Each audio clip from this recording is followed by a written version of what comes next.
따라해볼까요? 화평이 아니라 검을 주러 왔노라. 시작. 우리는 다시 마태복음으로 돌아왔습니다. 오늘은 화평이 아니라 검을 주러 왔노라 하는 제목으로 함께 말씀의 은혜를 나누길 원합니다.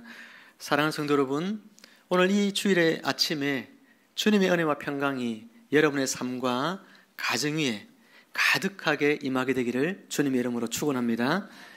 우리는 예수님을 떠올릴 때 그분에 대한 이미지들이 있습니다. 여러분, 예수님 떠올리면 어떤 이미지가 떠오르나요? 예수님에 대해서 떠올릴 때에 그분은 사랑이 풍성하신 분, 또 성경에서는 평화를 가져오신 분, 그런 이미지들이 떠오릅니다.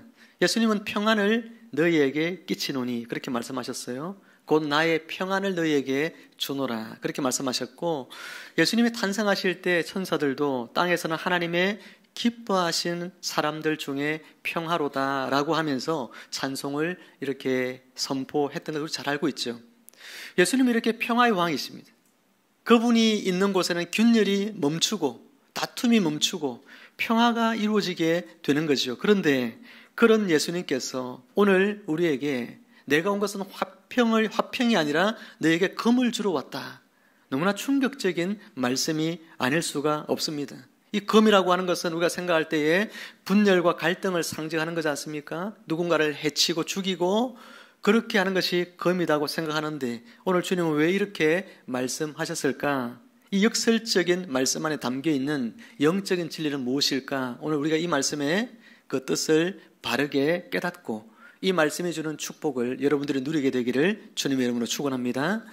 예수님께서 말씀하신 이 검이 실제 칼이다 이렇게 여러분 생각하시는 분은 없으시겠죠. 예수님은 칼을 사용하는 제자에게 네 칼을 도로 칼집에 집어넣어라, 꽂아라 그렇게 말씀하셨습니다.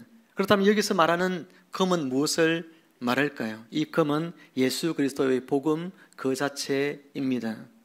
세상은 죄의 달콤한 유혹 속에서 거짓된 평화를 누리면서 살아갑니다. 마치 어두운 캄캄한 여러분 방을 한번 생각해 보십시오.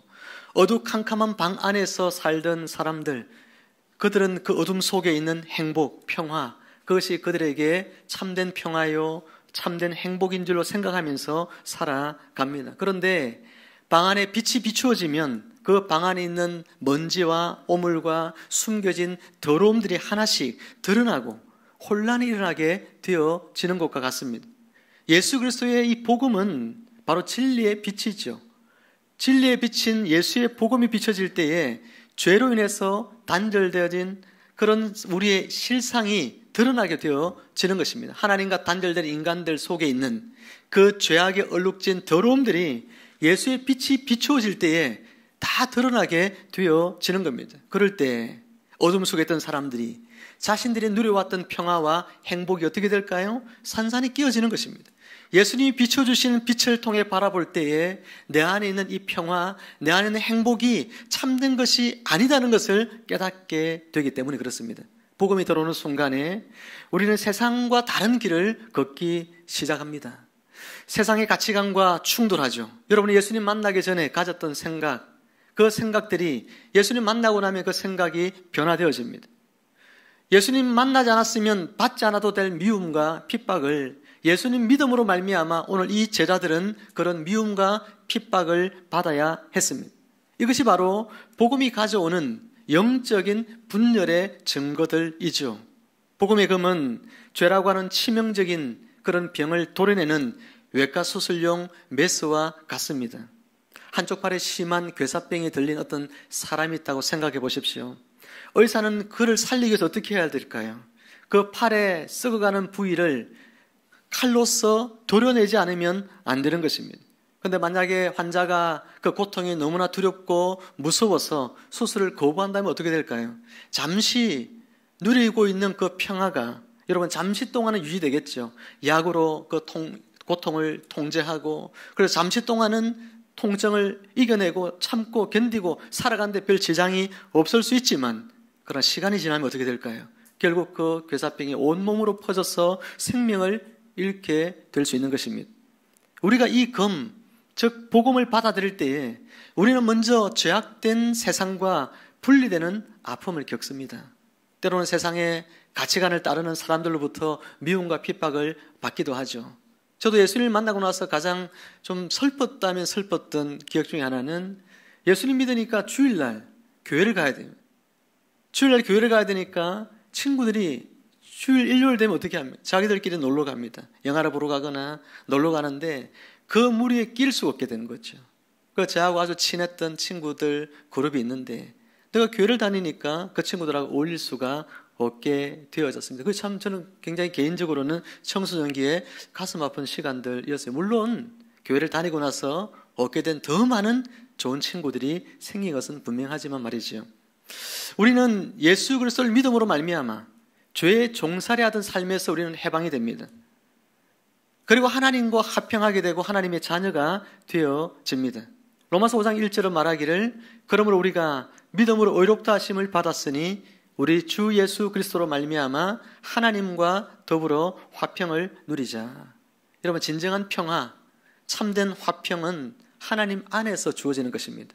진정한 인생의 평화와 행복은 예수 그리스도 그분 안에서 내가 누리게 된다는 것입니다. 세상에서 누리는 평화, 세상에서 누리는 여러분의 행복, 그것이 진정한 행복과 평화가 아니라는 것을 깨달아야 하는 것이죠.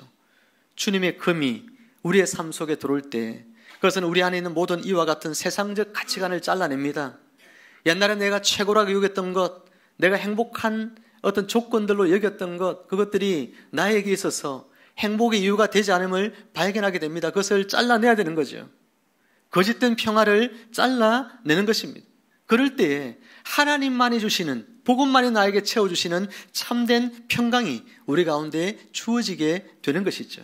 이처럼 이 복음의 금은 우리 안에 와서 우리의 이런 세상적 가치관과 생각들을 다 잘라내고 그리고 새롭게 주님의 생각으로 이 복음 안에서 정립된 새로운 가치관으로 우리를 살아가게 하기 때문에 이 복음은 우리 안에서 영적 균열을 만들어내고 사람들과의 관계 속에서도 영적 균열을 만들어내고 갈등을 만들어내는 것처럼 보인다는 것입니다. 그렇지만 그 모든 것들이 우리 안에 참된 평화와 행복을 가져다 주는 길임을 우리가 깨달으시고 오늘 복음의 금이 우리 안에 들어와 우리의 삶을 변화시키고 세상으로부터 우리를 분리시키고 거룩하게 만들어가며 우리를 하나님의 자녀로서 누리는 참된 행복과 평화를 오늘 여러분 모두가 삶의 자리에서 누려갈 수 있기를 주님의 이름으로 축복합니다. 예수님께서 가져오신 이 금은 이처럼 분열을 일으킵니다. 사람과 사람 사이에서 서로 가치관이 다른 사람 사이에서 분열을 일으킵니다. 예수의 영이 있는 사람과 예수의 영이 없는 사람들 사이에서 분열을 일으킵니다. 서로의 생각의 차이를 만들어내고 갈등을 조장합니다. 그러나 이와 같은 일들이 교회와 세상 사이에만 있는 것이 아닙니다. 오늘 본문은 우리에게 굉장히 충격적인 이야기 하나를 전해줍니다. 그것은 복음이 가져다준 분열이 나에게 가장 가깝고 내가 가장 사랑하는 관계, 바로 가족 안에서 일어난다는 사실이죠. 35절, 36절 말씀을 우리 같이 한번 읽어볼까요? 35절, 36절 말씀입니다. 시작. 내가 온 것은 사람이 그 아버지와 딸이 어머니와 며느리가 시어머니와 불화하게 하려 함이니 사람의 원수가 자기 집안 식구리라. 아멘. 어떻게 사랑을 가르치러 오신 예수님께서 가족 안에 불화를 조장할 수 있을까요? 이것은 예수님께서 가족을 미워하라고 가르치신 것이 결코 아닙니다. 오히려 십계명을 통해 성경은 우리에게 네 부모를 공경하라고 가르치고 있습니다. 친히 십자가 위에서 달려 계셨던 예수님께서도 당신의 육신적인 어머니 마리아를 요한에게 부탁하실 만큼 당신이 죽음의 그 순간에서조차도 당신의 육신의 어머니를 부탁할 만큼 효를 친히 실천하신 분이 바로 예수님이시죠. 여기서 말씀하시는 예수님의 뜻은 뭘까요? 그것은 바로 우선순위의 문제입니다. 우리의 삶에서 가장 사랑하고 가장 중요하게 여겨야 할 분이 누구인가에 대한 질문입니다. 37절 말씀은 그 답을 명확하게 제시하고 있죠. 아버지나 어머니를 나보다 더 사랑하는 자는 내게 합당하지 아니하고 아들이나 딸을 나보다 더 사랑하는 자도 내게 합당하지 아니하며. 예수님은 우리의 사랑과 충성의 목록에서 단지 한 자리를 차지하고자 하시는 분이 아닙니다. 내가 사랑할 대상이 많이 있죠. 가족도 사랑해야 되고, 여러분 친구도 사랑해야 되고, 그렇죠? 또 예수님도 사랑해야 되고. 그런데 그 수많은 사랑의 목록 중에 예수님이 그냥 한 자리 차지하고 있으면 주님은 됐다, 그렇게 말씀하시는 분이 아니라는 것입니다. 이 많은 사랑의 관계들 중에서 예수님께서 원하시는 것은 가장 높은 자리입니다. 바꿔 말하면 가장 우선적인 자리인 것이죠. 여러분 한번 연인들의 관계를 한번 생각해 보십시오. 남녀가 만나서 데이트를 하는데 어떤 한 사람이, 그죠? 이 연인과 만나는 이 시간에 우선적인 어떤 마음을 두지 않고 직장에서 일을 하는데, 또는 다른 사람들과 약속이 있는데, 또 친구를 만나는 일에, 또 어떤 여행을 가고 놀러 가는, 또 자기만의 시간을 갖는 일에 더 많은 시간을 쏟고 그것을 더 소중히 여긴다. 그러면 다른 편 연인이 어떻게 생각할까요? 저 사람이 나를 사랑하는 것이 맞나, 이런 생각이 당연히 들겠죠.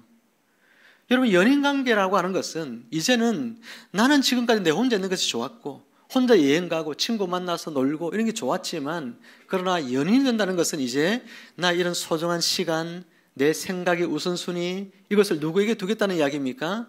앞으로 당신에게 두겠다는 이야기예요. 그렇게 상대방에게 시간을 우선순위를 두지 않고, 내 마음의 우선순위를 이 사람에게 두지 않고 다른 사람에게 마음을 다 쏟아붓고 산다면, 여러분 이것이 연인관계가 성립할 수가 있겠습니까? 절대로 성립할 수가 없는 것이잖아요. 오늘 예수님께서 말씀하시는 내용은 이런 이야기예요. 네 가족을 사랑하지 말라는 이야기가 아닙니다. 오늘 우선순위의 삶에 있어서 네가 가장 사랑해야 될 대상은 바로 예수님 자신, 나다고 이야기 말씀하시는 것이죠. 네가 충성을 보여야 될 그런 많은 사람들이 있겠죠. 일터에서도 충성을 보여야 되고, 나라에 대해서도 여러분 충성을 보여야 되고 하겠지만, 그러나 예수님에게 너의 충성의 첫 자리를 드려야 한다고 주님은 요구하고 있는 것입니다. 자기 십자가를 지고 나를 따르라 주님은 말씀하셨죠. 십자가를 진다는 것, 로마 시대 때의 가장 끔찍한 사형 도구였습니다. 십자가를 진다고 하는 것은 곧 죽음을 의미하죠. 자기 자신에 대한 모든 권리, 세상적인 욕망, 인간적인 애착까지도 모두 다 이제는 포기하라는 이야기입니다. 너희 안에 있는 모든 욕망들, 너를 위한 모든 삶의 어떤 그런 가치관들을 내려놓고 이제는 오직 주님의 뜻에 온전히 복종하겠다는 결단의 표현이 바로 십자가를 지는 삶이에요. 주님, 우리 모두가 십자가를 지는 삶을 살라고 말씀합니다. 주님의 뜻에 온전히 복종하며 살라고 말씀하시는 것이죠. 너 자신의 뜻을 위해서 살지 말라고 이야기합니다. 여러분, 나니아 연대기를 기록한 C.S. 루이스의 책 가운데 천국과 지옥의 이혼이라고 하는 책이 있습니다. 그 책에 보면 지옥의 문턱에서 천국으로 들어가지 못한 영혼들에 대한 이야기가 나와요. 한 어머니 유령은 천국에 있는 아들이 너무 보고 싶습니다. 그런데 아들을 통제하고 아들을 소유하려고 하는 이런 이기적인 모성애가 이 엄마에게 있었어요. 천국에 있는 그 아들에게 가서 천국에 들어가고 싶지만 내 안에 있는 이 이기적 욕망을 절대로 포기하고 싶지는 않은 것이죠. 아들을 여전히 통제하고 아들을 소유하고 그 아들을 통해서 자신의 어떤 꿈을 이루고자 하는 그와 같은 이기적인 모성애를 버리지 못해서 결국은 천국에 들어가지 못한 그런 이야기가 나와요. 또 어떤 사람은 자신의 예술가적인 어떤 자존심을 가지고 있는 사람이 있었는데 그 자존심을 내려놓지 못해서 천국에 가지 못하는 사람이 있습니다. 어떤 사람은 자기 연민에 빠지는 사람이 있어요. 그런 사람, 천국에 들어가지 못하는 그런 사람들이 있다고 그 책에 보면 나와 있는데, 여러분 그들 모두는 하나님보다도 더 사랑했던 무언가를 붙들고 있었더라는 겁니다. 하나님을 가장 사랑해야 되는데, 예수님을 가장 사랑해야 되는데, 여러분이 예수님을 사랑하는 것보다도 더 나에게 소중한 것이 있다는 겁니다. 절대 놓칠 수 없는, 내가 지옥에 가는 한에 있어도 절대 포기하고 싶지 않는 자신 안에 있는 욕망이 있단 말이에요. 그 욕망을 붙들고서 이 사람들 어디로 가는 것입니까? 지옥으로 떨어지더라는 이야기예요. 성도 여러분, 오늘 여러분이 어떻습니까? 하나님보다도 더 사랑하는 그 무엇이 여러분이 없나요? 그것이 부모도 또 자식일 수도 있습니다. 또 돈이나 명예일 수도 있습니다. 혹은 여러분의 자존심이나 고집일 수도 있습니다. 주님 오늘 우리에게 묻습니다. 네가 나를 이 모든 것보다 더 사랑하느냐? 이 모든 것들보다도 네가 나를 참으로 더 사랑하느냐? 주님이 묻고 있습니다. 독일의 신학자이자 순교자였던 디트리 본 헤퍼라고 하는 분 여러분 들어서 이렇게 알고 있죠. 이분은 위대한 어떤 질문에 대한 어떤 위대한 답을 여러분 이렇게 제공하고 있는데, 미국에서 안전하고 평탄한 그런 교수로서의 삶을 보장받을 수가 있었습니다. 그런데 독일의 히틀러가 광기를 부리고 있던 그때에 조국 독일을 삼키고 교회를 위협하고 있는 것을 외면할 수가 없었습니다. 그는 주변의 만류를 뿌리치고 죽음의 땅, 이 독일 땅으로 들어가기로 결심을 하면서 이렇게 고백을 했습니다. 그리스도께서 한 사람을 부르실 때 그는 와서 죽으라고 명하신다. 그리스도께서 한 사람을 부르실 때, 그리스도께서 여러분을 부르실 때 죽으라고 명하신다 라고 이야기하는 것입니다. 그는 안락한 삶, 가족과의 행복, 그리고 자신의 가장 소중한 목숨까지도 주님을 따르는 그 길 위에 내려놓았습니다. 그리고 자신을 체포한 그 경찰들, 군인들에 의해서 결국은 체포되어서 나중에 형장의 이슬로 사라지고 말았습니다. 하지만 그의 삶과 신앙은 오늘까지도 수많은 그리스도인들에게 깊은 울림을 던져주고 있죠. 그는 세상이 말하는 모든 것을 다 잃었습니다. 예수 믿고 예수님 말씀을 따라서 십자가를 지는 삶을 산 이후로 그는 모든 것을 다 잃었지만 그리스도 안에서 그가 얻은 것이 있어요. 그것은 바로 영원한 생명, 그리고 가치 있는 삶이었어요. 가장 가치 있는 삶이었습니다. 여러분, 이 세상을 살면서 100세 시대라고 하는데 100세를 살면 뭐하고 200세를 살면 뭐하겠습니까? 여러분, 인생을 얼마나 오래 사느냐, 거기에 여러분 중요하게 생각하지 마시기를 바라요. 내가 이 세상을 얼마나 가장 가치 있게 살아가는가, 내 삶을 얼마나 가치 있게 살아가는가, 그것이 중요하고, 내가 참된 생명을 얻는 길로 가고 있는가, 이것이 우리의 삶에 소중한 것이지, 목숨만 연명하며 100세, 200세 산 것은 아무 의미가 없다는 것을 깨달아야 합니다. 가치 없는 것을 붙들면서 쓰레기 더미 속에서 살면서 200살을 산들, 그들은 죽는 거예요. 죽고 나면 심판자신 하나님 앞에 나아가게 된다는 것을 우리는 기억해야 하는 것입니다. 그렇기 때문에 살아있을 때 내가 무엇을 위해 살 것인가, 어떤 인생이 가치 있는 삶인가, 어떤 삶을 살아야 생명을 얻는 삶인가, 이것을 기억하시면서 여러분, 예수 그리스도 그분 안에서 그분을 가장 소중히 여기고 주님을 사랑하고 주님을 따라가고 주님이 말씀하신 대로 자기의 뜻, 내 생각 내려놓고 자기 십자가를 지면서 주님의 뜻이 이루어지기를 원하며 살아가는 복된 삶을 여러분 모두가 살아가시기를 주님의 이름으로 축원합니다. 우리 삶에 이와 같은 결단들이 필요한 거예요. 보네파와 같은 결단이 필요합니다. 때로는 믿지 않는 가족들의 반대와 오해에 부딪힐 수 있습니다. 저도 그랬어요. 예수 믿고 나서 가장 힘들었던 것이 가족 안에서의 갈등이었어요. 형님이 저를 야단치고 때로는 매를 들고 교회를 못 가게 하고 예수 믿는 것을 핍박하는 것, 그것이 참 힘들었습니다. 친구들이 떠나가고, 너는 교회 다니니까 함께 할 수 없어. 친구들이 떠나갑니다. 그와 같은 것들이 저에게 참 너무나 가슴 아픈 일들이긴 했지만, 그러나 여러분, 주님은 우리에게 가족을 버리라고 우리에게 말씀하지 않고 어떤 관계보다 주님을 먼저 사랑하고 섬기라고 말씀하셨기에, 형은 저를 무효하고 친구들은 저를 미워하고 그렇게 떠났어도 저는 그들을 떠나지 않고 그들 곁에 있으면서 주님이 나에게 보이신 그 사랑의 길로 저는 걸어가기를 힘썼고, 성령께서 나를 붙들어 주셔서 나는 변함없이 그들을 사랑하며 그들에게 내가 이렇게 소중하게 여긴 이 복음, 나로 하여금 가족들의 미움과 핍박을 받고 친구들로부터 외톨이가 되게 만든 이 복음, 그러나 이 복음만이 참된 생명이요, 이 복음만이 참된 구원의 빛이기 때문에 난 이것을 붙들고 그리고 그들에게 이것을 전해야 되겠다는 그런 일념으로 저는 그들을 사랑하고 끝까지 포기하지 않고 복음을 전하는 그런 삶을 지금까지 살아가고 있습니다. 여러분, 물에 빠진 사람을 구할 때에 지혜로운 방법을 택해야 되죠. 물에 빠진 사람을 구하기 위해서 내가 물속에 같이 뛰어들어서 구하면 같이 죽을 수 있습니다. 물에 빠진 사람을 구하기 위해서는 물 밖으로 내가 나와 있어야 돼요.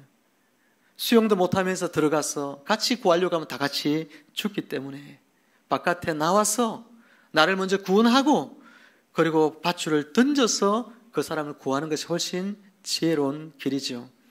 가족 간의 신앙의 문제도 마찬가지입니다. 가족을 살리고 싶죠. 여러분들이 구원의 주님을 포기하고 물속으로 들어가면 다 같이 죽고 마는 것입니다. 아무리 저에게 핍박을 했어도 제가 이것을 포기하지 않았어요. 구원의 주님을 내가 붙들고 내가 그 안에서 구원받은 자로 내가 먼저 서서 가족들에게 끊임없이 구원의 줄을 던졌습니다. 물 바깥에서 구원의 손길을 펼쳐줘야 물속에 있는 사람들이 구원을 받을 수 있습니다. 물론 가족의 구원의 때까지 갈등과 불화가 계속 있겠지만, 그래서 그것이 물에 빠진 가족을 여러분 어찌 보면은 더 가슴 아프게 하는 일이 될 수도 있겠지만, 그러나 이 일이 결국 그들을 살리는 생명의 손길임을 기억할 때에 우리는 절대로 이 일을 포기할 수 없는 것이죠. 사랑하는 성도 여러분, 이처럼 복음은 우리 안에 들어와서 사랑하는 친구와도 세상에서도 미움과 핍박을 받게 하고, 또 가족 간에도 이와 같이 불화하게 하고 가족으로부터 미움을 받게 하는 이런 일들을 우리가 당할 수도 있지만, 그러나 여러분들이 먼저 이 복음 안에 굳게 서서 여러분들이 믿음으로 확신을 가지고 가족들을 향하여 구원의 줄을 던져 그들을 구원하게 하시려고 하는 하나님의 놀라운 계획이 있음을 여러분이 믿으시고 복음의 이 줄을 포기하지 말고 계속해서 가족들에게로 던지는 여러분들이 되시기를 주님 여러분을 축복합니다. 주님께서 우리에게 말씀하신 이 말씀들을 우리가 들을 때 어떤 분들은 그런 생각이 들 수 있습니다. 그럼 이제부터 교회 가서 교회 생활만 열심히 하면 되나? 일주일 내도록 교회 가서 매일 교회에서 살까? 여러분 그런 이야기 절대 아니죠. 주님 우리에게 일주일 내도록 교회 와서 살라고 말씀하신 적이 없습니다. 우리가 구원해야 될 곳은 우리의 가족이죠. 그 가족을 내팽개치면서 교회 생활 하라고 주님은 절대 말씀하신 적이 없습니다. 힘들고 어렵더라도 가족 곁에 있어주고 가족을 가장 사랑하고 섬기면서 그 가족을 구원해야 합니다. 신앙의 문제로 불화하지만 참는 것도 성도가 해야 되고, 불화 중에도 이해하고 변함없이 섬기고 사랑해야 될 대상도 사람도 바로 성도가 해야 되는 거예요. 예수 믿는 우리가 믿지 않는 가족을 위해서 더 많이 사랑하고 더 많이 섬기고 더 많이 참아주고 더 많이 이해해주고 그렇게 하라고 여러분을 먼저 하나님의 자녀로 불러주신 것입니다. 우리 주님께서도 세상에서 불화하셨지만 세상에 대해 항상 그랬습니다. 자신을 밀어내는 세상을 향하여 주님은 계속 그들에게 다가가서 사랑의 손길을 내밀어 주신 것처럼 오늘 불신 가정에 있는 여러분들이 있다면 그 가정에 주님께서 보내주신 이유, 그것은 그들이 밀어낼지라도 끊임없이 주님에게 받은 사랑을 여러분들이 계속해서 그들에게 전하라고 하시는 주님의 뜻이 있다는 것입니다. 이것이 여러분의 사명임을 기억하셔야 하는 것이죠. 그러나 그럴지라도 가족보다 예수님이 더 우선적이어야 한다는 이야기입니다. 여러분 자신보다도 예수님이 더 우선적이어야 한다는 것입니다. 이 사실, 예수님을 나의 사랑의 최고의 우선순위, 예수님을 나의 충성의 최고의 우선순위로 두고 살아가는 삶, 이건 신과 인간의 관계에서 당연히 우리가 해야 될 바로 자세인 것이죠. 사랑과의 사이에서 해야 될 가장 최고의 자세는 네 부모를 공경하고 사랑하는 것이지만, 하나님과의 관계에 있어서 가장 최선의 것은 하나님을 가장 사랑하고 그분에게 우리의 모든 충성을 우선적으로 드리는 삶이어야 하는 거예요. 이런 삶을 여러분들이 살아갈 때에 인간과의 관계 속에서도 하나님이 풀어주시고, 인간과의 관계 속에서 부모님이나 형제들에게 대한 그런 존경과 사랑을 통하여 그들에게 하나님의 사랑이 전해지도록 주님께서 반드시 도와주실 것입니다. 그러니 하나님과의 관계, 예수님과의 관계 속에서 사랑과 충성의 제일 우선권을 그분에게 두면서 살아가는 여러분들이 다 되시기를 바랍니다. 오늘 본문의 마지막 절이자 설교의 결론 부분이 39절입니다. 39절에 보니까 자기 목숨을 얻는 자는 잃을 것이요 나를 위하여 자기 목숨을 잃는 자는 얻으리라. 여러분 기독교 신앙의 가장 위대한 역설 중에 하나입니다. 자기 목숨을 얻는 자는 어떻게 하고요? 잃고 자기 목숨을 내어주는 자, 잃는 자는 얻으리라. 그렇게 말씀합니다. 세상의 논리로는 절대 이해할 수가 없죠. 자기 목숨을 얻는다는 것은 여러분 무슨 뜻일까요? 자기 목숨을 얻는다는 것은 자기 중심적인 삶을 살아가는 것을 말합니다. 내가 내 중심적인 삶을 살고 나를 위해서 살아가면 그 사람은 어떻다는 거예요? 생명을 얻을 수가 없다는 것입니다. 자기 뜻을 위해 살고 자기 생명을 위해 살고 자기 목숨을 얻기 위해 살고 자기의 어떤 일신을 위해서 살아가는 사람들, 그들에게는 예수의 생명이 없다는 것입니다. 그런데 반대로 예수를 위하여 나의 시간을 드리고 나의 물질을 드리고 내 마음과 내 삶을 예수님을 위하여 나의 인생의 우선권을 다 드리고 내어놓을 때 우리는 예수님 안에서 영원한 생명을 얻게 되어지는 것입니다. 예수님은 약속합니다. 잃는 자는 얻게 되리라. 자신을 기꺼이 잃는 자, 자신을 기꺼이 십자가 앞에 내려놓는 자, 그 사람들은 참된 생명을 얻게 될 것이라고 주님은 말씀하고 있습니다. 이 생명을 얻는 것은 죽음 이후에 천국에 가서 얻는 삶만을 말하는 것이 아니라 이 땅에서도 주님의 통치 안에서 누리는 복되고 풍성한 신자로서의 삶을 다 말하는 거예요. 우리의 영생은 죽음 이후에 시작되는 것이 아니라 영생의 삶은 예수 믿는 시점부터 시작되어지는 것입니다. 예수 안에서 영생의 생명, 이것이 우리에게 주는 부유하고 풍성한 삶의 환희와 기쁨을 여러분 예수 그리스도 그분 안에서 날마다 누려가시기를 주님의 이름으로 축원합니다. 이야기 하나만 드릴까요? 20세기 초에 영국의 전도자 토마스 맨이라고 하는 사람이 있었습니다. 그는 젊은 시절에 아주 유망한 복싱 선수였습니다. 사람들은 그가 누구나 다 챔피언이 될 것이다 이렇게 호언했습니다. 그러나 그는 어느 날 복싱 글러브를 내려놓습니다. 이제 챔피언이 되기 바로 눈앞에 챔피언이 될 시간을 남겨두고 그는 복싱 글러브를 내려놓고 주님을 따르기로 결단합니다. 그는 챔피언이 되면 가져다 줄 영광과 부, 인기 이것들을 다 내려놓고 어디로 갔냐면 런던의 빈민가로 들어갑니다. 그 가난한 이들, 빈민들을 위하여 예수의 복음을 그들에게 나누면서 살아갑니다. 그는 말년에 이렇게 고백했어요. 나는 세상에서 가장 값비싼 챔피언 벨트를 잃었지만 세상에 줄 수 없는 영원한 생명의 면류관을 얻었습니다. 여러분, 세상에 우리는 살아가면서 세상의 부를 얻기를 원하죠. 세상의 명예를 얻기를 원하고 사람들로부터 오는 인정을 얻기를 우리는 원합니다. 육신의 정욕, 안목의 정욕, 이생의 자랑, 이 세 가지는 아버지께로부터 온 것이 아니라 세상으로부터 말미암은 것이라고 말씀하셨고, 이 세상의 주관자인 사단이 아담과 하와를 유혹하여 선악과를 따먹게 만들 때에도 이 세 가지 유혹을 통하여 그들을 무너뜨렸듯이 예수님에게도 동일하게 이 세 가지 유혹을 했고 이제 성도들에게도 동일하게 이 유혹을 합니다. 너 육신의 정욕을 위해 살라고, 네 눈에 보이는 것들, 좋아 보이는 것들 취하면서 살라고, 이 세상에서 인기를 얻고 사람들의 인정을 받는 삶을 살라고, 세상은 우리에게 계속해서 우리에게 부질없는 것에 우리 인생을 쏟아붓도록 만들고 있습니다. 여러분, 그런 세상 속에 우리가 노출되어서 끊임없이 노출되다 보면 나도 모르게 그런 세상을 탐하게 되어지는 거예요. 오늘 여러분들의 삶은 그렇지 않습니까? 수많은 매스미디어에, TV에, 광고에, 드라마 속에 나오는 여러 가지 모습들 속에서 여러분들도 더 많이 얻고 더 많이 누리고 더 많이 높아지고 더 많이 인정받는 삶을 살고 싶은 그런 욕망들이 여러분 안에 있지는 않느냐는 이야기예요. 토마스 맨은 자신 안에 그런 것들이 있는 것을 발견했어요. 예수의 복음을 만났을 때 자신이 그와 같이 부와 명예와 인기를 추구하는 삶이 얼마나 부질없는 것인지를 깨닫게 되었고, 그런 삶을 포기하고 예수의 뜻을 받아 주님의 복음을 전하는 삶을 위하여 자신의 인생을 헌신한 그런 일생을 살았습니다. 예수님을 따르는 길은 결코 넓고 편한 길이 아닙니다.